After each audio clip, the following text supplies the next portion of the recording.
और चलिए अब वक्त हो चला है 5 का पंच का, यानी कि दिन भर की 5 बड़ी खबरें लेकर एक बार फिर से हाजिर हैं आपके बीच। तो चलिए जानते हैं आज शाम 5 बजे की 5 बड़ी खबरें अब आ रही हैं आपके स्क्रीन पर। शुरुआत होगी जीआईएस की जोरदार तैयारी से। मुख्यमंत्री डॉक्टर मोहन यादव लगातार बीते कई महीनों से जीआईएस की तैयारियों में जुटे हुए हैं। फिर चाहे राजधानी भोपाल को सजाना संवारना हो, मेहमानों के लिए तमाम व्यवस्थाएं कराना हो, या फिर निवेशकों के लिए जो भी अभी तक व्यवस्थाएं की गई उसको अपडेट भी किया जा रहा है। इसके साथ ही साथ आपको ये भी बता दें कि जीआईएस से पहले मुख्यमंत्री डॉक्टर मोहन यादव कई महत्वपूर्ण बैठकें भी करेंगे। उद्योगपतियों के साथ बैठक होगी और इसके साथ ही साथ एक साथ भोजन भी होगा। भोपाल, मंडीदीप और इंदौर में अलग अलग बैठकों की जानकारी आपको देंगे। कल का दिन छत्तीसगढ़ के लिए बहुत अहम है। नगरीय निकाय चुनाव के नतीजे कल आ रहे हैं। 11 तारीख को मतदान हुआ था और कल यानी कि 15 फरवरी है जब नतीजे आएंगे। तो छत्तीसगढ़ में निकाय का विजेता कौन होगा, कौन सबसे ज्यादा नगर परिषद, नगर पंचायत और नगर निगम जीतेगा, इसके लिए आप बीएसटीवी के साथ बने रहिए। सबसे तेज नतीजे आपको देखने को मिलेंगे। इसके साथ ही साथ आपको बता दें भोजराज नाग जो कि बीजेपी के सांसद हैं वो क्यों नाराज हुए हैं, ये खबर भी आपको विस्तार से बताएंगे। और खबर मऊ से सामने आ रही है जहां पिटाई मामले में एक्शन लिया गया है। जेल सुपरिटेंडेंट ने डिप्टी जेलर को सस्पेंड कर दिया है। इसके साथ ही साथ एक और खबर सामने आई है। वायरल वीडियो के आधार पर स्टूडेंट विंग के जो कार्यकर्ता है वो विरोध कर रहे हैं एक दरअसल पीएससी चयनित अधिकारी का, जिनके दिव्यांग प्रमाण पत्र पर सवाल खड़े हो रहे हैं। ये खबर भी आपको विस्तार से बताएंगे। तो शाम 5 बजे की ये 5 बड़ी खबरें इस वक्त आपके स्क्रीन पर।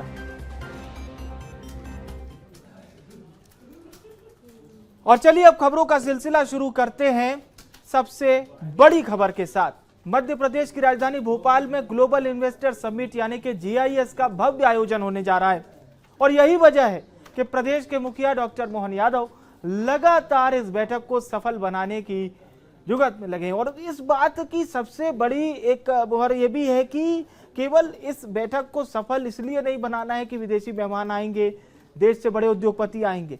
इससे एक बड़ा रोजगार मध्य प्रदेश के लोगों को, मध्य प्रदेश के युवाओं को, मध्य प्रदेश के उन छात्रों को जिन्होंने डिप्लोमा का कोर्स किया है, इंजीनियरिंग की है या प्रोफेशनल कोर्स किया है, उन्हें रोजगार मिलेगा। यानी कि सबसे महत्वपूर्ण बात यह है कि प्रदेश के युवा को प्रदेश में ही रोजगार मिलेगा। अब एक अलग अलग कार्यक्रमों की जानकारी आपको दे देते हैं। मंडीदीप में 17 फरवरी को एक कार्यक्रम है। 24-25 को भोपाल में यह जीआईएस का बड़ा आयोजन है जिसका शुभारंभ देश के प्रधानमंत्री नरेंद्र मोदी 24 फरवरी को भोपाल आ रहे हैं, वो करेंगे। और समापन कार्यक्रम में देश के केंद्रीय गृह मंत्री, सहकारिता मंत्री अमित शाह शामिल होने आ रहे हैं। बड़ा आयोजन है, बहुत दिनों से इसकी तैयारियां चल रही है। सीधे भोपाल का रुख करते हैं। हमारे सहयोगी रंजन भगत इस वक्त हमें ज्वाइन कर रहे हैं। रंजन, अभी ये तो बहुत बड़ा सिलसिला है। हमने देखा किस प्रकार से रीजनल इंडस्ट्री कॉन्क्लेव हुई, फिर मुख्यमंत्री के विदेश दौरे, और इसके बाद भी मुख्यमंत्री दिल्ली भी गए, वहां भी चर्चा की, तमाम राजदूतों से मिले।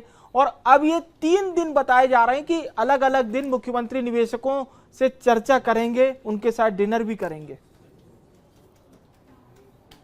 जी बिल्कुल विवेक, देखिए तो ग्लोबल इन्वेस्टर समिट को लेकर के तैयारी जो है वो जोरों शोरों पर है और लगातार मुख्यमंत्री डॉक्टर मोहन यादव जो है पूरे समिट को लेकर के नज़र बनाए हुए हैं। लेकिन ग्लोबल इन्वेस्टर समिट से पहले जो है 3 महत्वपूर्ण बैठक मुख्यमंत्री डॉक्टर मोहन यादव की होने वाली है।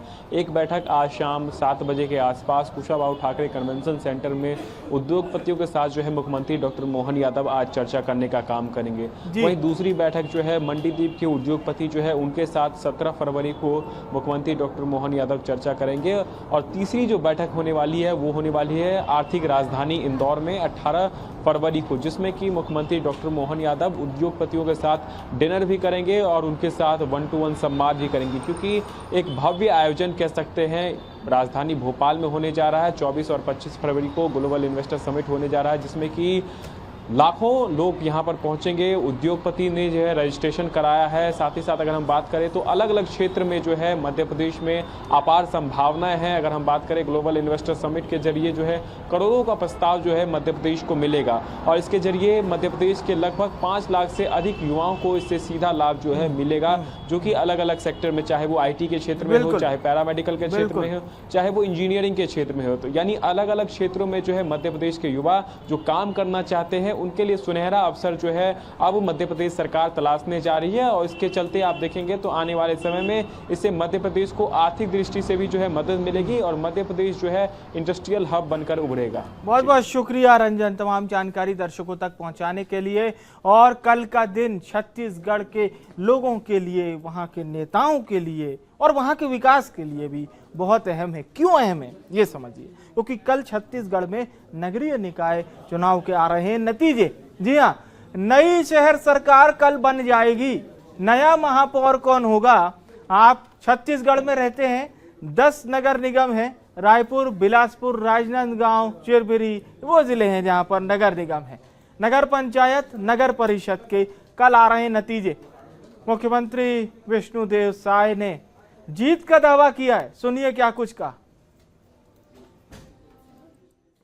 सभा, लोकसभा और रायपुर दक्षिण के उपचुनाव में भी सफलता मिली है, वैसे ही सफलता नगरीय निकाय के चुनाव में भी मिलेगी। कहे कि 13 महीने में नगरीय निकाय क्षेत्रों में अच्छे काम हुए हैं, विकास के अच्छे काम हुए हैं और वैसे भी आज जनता का विश्वास भारतीय जनता पार्टी के प्रति बढ़ा है, हमारे देश के यशस्वी प्रधानमंत्री जी के प्रति बढ़ा है। और कांग्रेस को देख चुके हैं, हमेशा ये लोग बोलते हैं और करते कुछ हैं, अलग हैं। इनके कथनी और करनी में एक रुकता रहता नहीं है और ठगे गए हैं छत्तीसगढ़ की जनता। तो अब कांग्रेस पार्टी पर जनता का विश्वास नहीं रह गया है। और चलिए सीधे रायपुर का रुख कर रहे हैं। हमारे सहयोगी शिवम इस वक्त हमारे साथ लाइव जुड़ चुके हैं। शिवम, अब देखिए सुगबुगाहट ग्राउंड पर आप और पूरी बीएसटीवी की टीम इतने दिनों तक रही और किस प्रकार से आप लोगों ने तमाम नेताओं से चर्चा भी की। बहुत कुछ तो आपको पता होगा, लेकिन फिर भी थोड़ा सा इंतजार करने दीजिए और ये जरूर बताइए कि अभी नेताओं के मन में क्या चल रहा है, क्या कश्मकश चल रही है, एक तो ये जानकारी दीजिए। जी बिल्कुल, देखिए जो कल नगरीय निकाय चुनाव 11 फरवरी को जिसके लिए मतदान संपन्न हुए थे उसका कल नतीजा आना है और इसको लेकर के जो प्रत्याशी नगरीय निकाय चुनाव में भाग ले रहे थे, अपनी अपनी किस्मत आजमा रहे थे, उनके लिए आज की रात बहुत भारी और बहुत लंबी भी होने वाली है, क्योंकि कल सुबह से ही नतीजे आने शुरू हो जाएंगे, रुझान आने शुरू हो जाएंगे और जो 10 नगर निगमों की जो बात कही जाती है, जो अब तक कांग्रेस के कब्जे में रही है, उन तमाम नगर निगमों का भी फैसला होगा, 49 नगर पालिका का भी फैसला होगा, 114 जो नगर परिषद हैं उनका भी फैसला कल ही हो जाएगा। और इसको लेकर के पार्टी, चाहे वो बीजेपी हो चाहे वो कांग्रेस हो, अपनी अपनी जीत का दावा कर रही है। और ये बताया जा रहा है कि इस बार का जो पूरा नगरीय निकाय चुनाव हुआ है वो अगर बीजेपी की सुने तो वो बीजेपी कह रही है कि वो उनके पक्ष में पूरा चुनाव प्रचार हुआ था, उनके पक्ष में पूरे मतदान हुए हैं। अब जो नतीजे आएंगे वो भी बीजेपी के पक्ष में ही रहने वाले हैं। वहीं कांग्रेस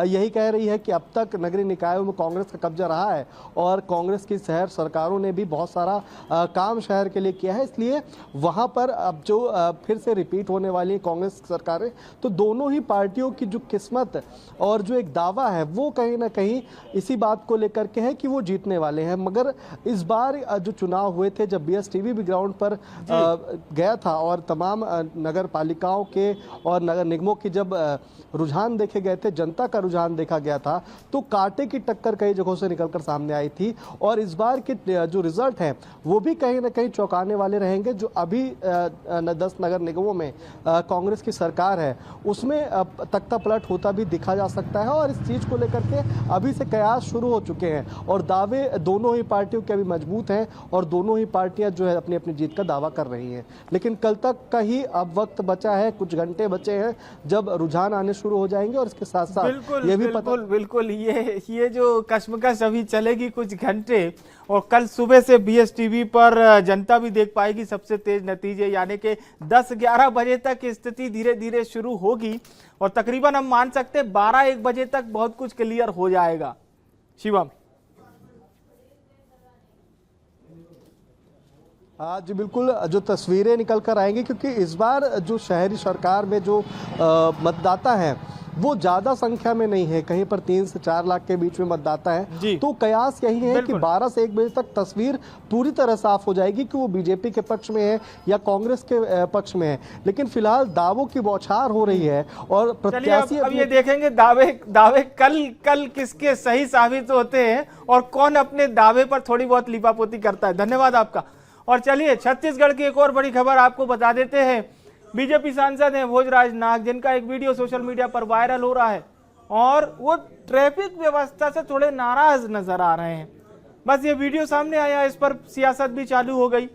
सियासत इस तरह से हुई, कांग्रेस के तमाम प्रतिक्रिया पर खुद प्रदेश के मुखिया विष्णुदेव साय ने प्रतिक्रिया दी है। ये वायरल वीडियो भी आप देख सकते हैं। ये ट्रैफिक व्यवस्था को लेकर नाराज हुए सांसद, यहां पर जाम लगा हुआ था, इसके बाद खुद मोर्चा संभाला। पुलिस वाला जो शिवपुरा के कार्यक्रम के दिन उसको मैं लेके गया, बाद में ठीक हो गया, ठीक है पड़ा था। मनोबल तो वो लोग बीच बीच में तो इंदौर से क्या है 100 मिला।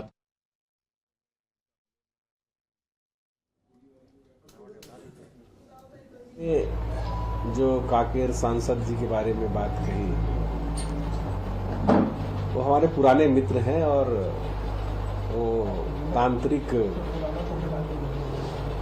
और जंतर मंतर वाले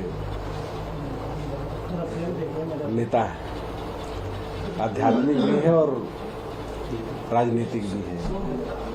उनको कभी कभी देवी की सवारी आती है, तो उस मूड में कह दिया होगा।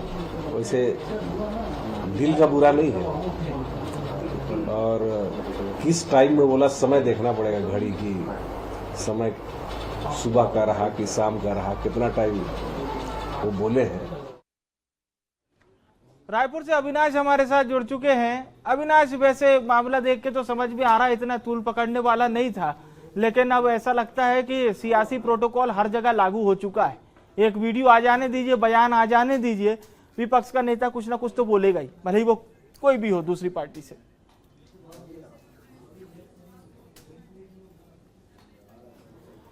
जी अविनाश, संभवतः आवाज नहीं पहुंच पा रही अविनाश तक। कोई बात नहीं, एक बार फिर से हम कोशिश करेंगे अविनाश तक हमारी आवाज पहुंच जाए। जी बोलिए अविनाश, आपकी आवाज आ रही है, बोलिए।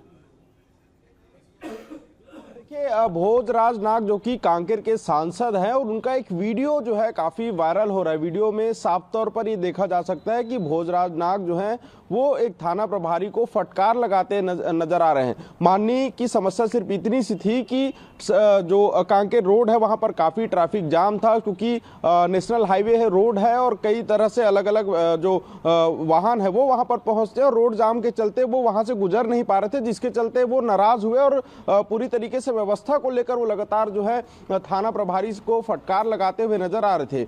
मुख्य बात यह है कि ये फटकार की वजह, फटकार तो कई अलग अलग तरीकों से लगाया जाता है, लेकिन जिस थाना प्रभारी को फटकार लगाया जा रहा था वो थाना प्रभारी केवल थाना प्रभारी नहीं बल्कि नक्सल मोर्चे में, कई बड़े नक्सल मोर्चे में उनकी एक अहम भूमिका रही है। उनकी रणनीतियों पर कई नक्सल मुठभेड़ हुए हैं।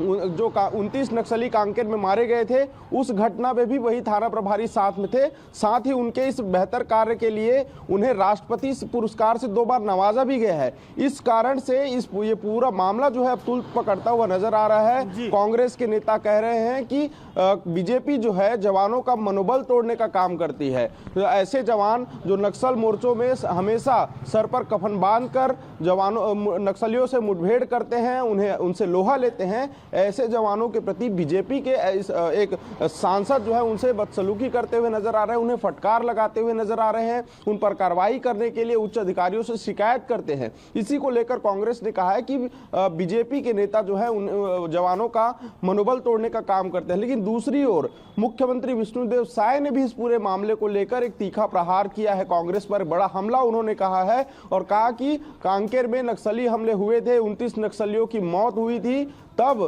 कांग्रेस के नेता जो थाना प्रभारी हैं, जो जवान हैं, माफ करिए, जो जवान हैं, उन्हें उनका मनोबल तोड़ने का काम कर रही थी, इस मुठभेड़ को फर्जी बता रही थी। लेकिन जब नक्सलियों ने लिस्ट जारी किया तब कांग्रेस के नेताओं की बोलती बंद हो गई थी। ऐसा मुख्यमंत्री विष्णुदेव साय ने तीखा प्रहार किया है। और एक बड़ा सवाल भी है कि आम जनता भी ट्रैफिक जाम से परेशान होती है, कहीं ना कहीं कभी कभी कोई बड़े नेता जाम में फंस जाते हैं, लेकिन ऐसी स्थितियों में जवानों को कहीं ना कहीं एक सही दिशा निर्देश देने के बजाय देना चाहिए, बहरहाल अब फटकार लगाना चाहिए। वीडियो जरूर वायरल हुआ हो, लेकिन प्रतिक्रिया भी इसी तरह से सामने आ रही है। आपका धन्यवाद अविनाश।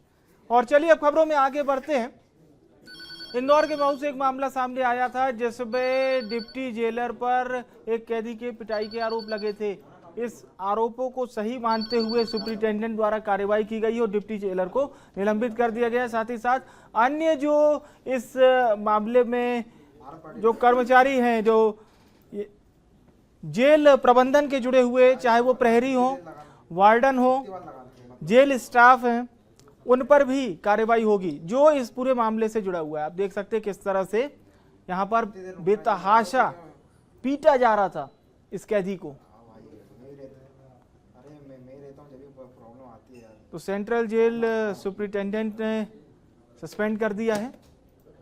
कि वो वीडियो पुराना है, लेकिन अभी वो वीडियो चूंकि इस समय में बहुत तेजी से इंदौर के समस्त मीडिया और प्रिंट मीडिया, इलेक्ट्रॉनिक मीडिया में चल रहा है इसका, और इसको जो है डीजी साहब ने इसको संज्ञान में लिया और इसमें जो है सख्त कार्रवाई करने के निर्देश दिए गए हैं और इसमें जो है पूरी जांच कमेटी द्वारा जांच भी की जाएगी।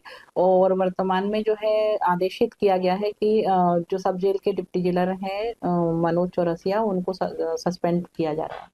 तो दोषी कर्मचारियों पर भी एक्शन होगा और इस पूरे मामले में केंद्रीय जेल सुपरिटेंडेंट को आपने सुना, इस पूरे मामले पर फिलहाल एक्शन ले लिया गया है। चलिए सीधे इंदौर का रुख कर रहे भारत हमारे साथ लाइव जुड़ चुके हैं। भारत, एक्शन तो ले लिया गया है और साथ ही साथ अन्य दोषियों पर भी कार्रवाई संभव है, ये भी जानकारी सामने आई है।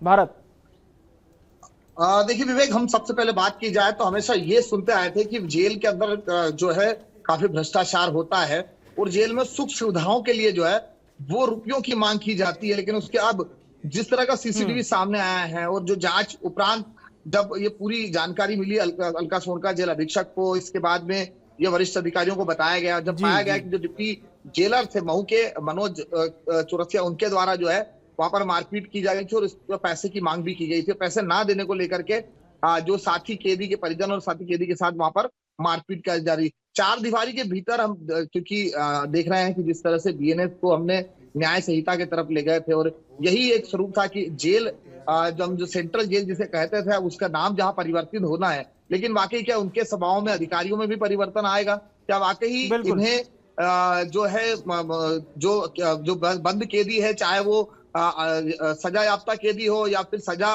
पा चुके कैदी हो, ऐसे कैदियों के क्या वाकई जेल, क्योंकि सुधार गृह के रूप में देखा जाता है, तो क्या वाकई जेल में सुधार हो रहा है या भ्रष्टाचार के कारण उन लोगों को सुख सुविधाएं दी जा रही है जो पैसे पर इतना जरूर कहा जा सकता है, अच्छी बात है कि कार्रवाई की गई है। बहुत बहुत धन्यवाद हमारे साथ जुड़ने के लिए, शुक्रिया आपका।